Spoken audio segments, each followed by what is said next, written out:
ជាដំបូងនេះខ្ញុំសូមគោរពជំរាបសួរដល់បងពុកម៉ែបងប្អូនទាំងអស់គ្នាអង្គពូមីងយាយតាមូលនិធិនិងខ្ញុំនៅតែបន្តទទួលចឹងបងប្អូនព្រោះអីជួនភាសានៅខាងខ្ញុំច្រើនគ្រួសារខ្លាំងមែនទែនចា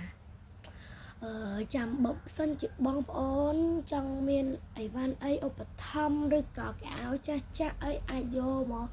ឧបត្ថម្ភកន្លែងនេះខ្ញុំបានបងប្អូន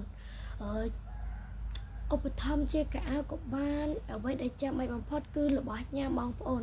ទឹកដោះគោក្មេងអីហ្នឹងចាំបាច់ហើយបងប្អូនហើយនំត្រីងៀតឲ្យតែរបស់ណាដែលអាចរក្សាទុកបានយូរបងប្អូនចំណែកថវិកានិងខ្ញុំក៏នៅតែបន្តទទួលចឹងបងប្អូនចង់ជួយចាំនឹងខ្ញុំទម្លាក់ QR នៅក្នុងវីដេអូហ្នឹងមិនថាអីវ៉ាន់អីទេបងប្អូននាងខ្ញុំទទួលទាំងអស់មិនថាខោចាស់ស្បែកជើងចាស់អីហ្នឹងទទួលទាំងអស់បងប្អូននាងខ្ញុំទទួលទាំងថវិកាទទួលទាំងអីវ៉ាន់ចាអីវ៉ាន់អីក៏នាងខ្ញុំទទួលដែរព្រោះឥឡូវជួនភាសឹកច្រើនពិតជាច្រើនគ្រួសារខ្លាំងមែនទេបងប្អូននាងខ្ញុំសូមលើកម្រាមដៃ10សូមបងប្អូន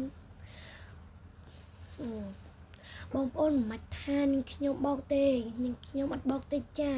នាងខ្ញុំពិតជាខ្លាចបាបខ្លាំងមែនទេបើសិនជាបងប្អូនចង់ជួយឬក៏ជួយបើសិនជាបងប្អូននៅទីឆ្ងាយចង់ជួយជាថវិកានឹងខ្ញុំទម្លាក់ QR នៅលើវីដេអូហ្នឹងអធិស្ឋានទុកមុនមកនេះខ្ញុំនិយាយខុសឆ្គងព្រោះនេះខ្ញុំមិនសូវប៉ុននិយាយទេសូមអរគុណ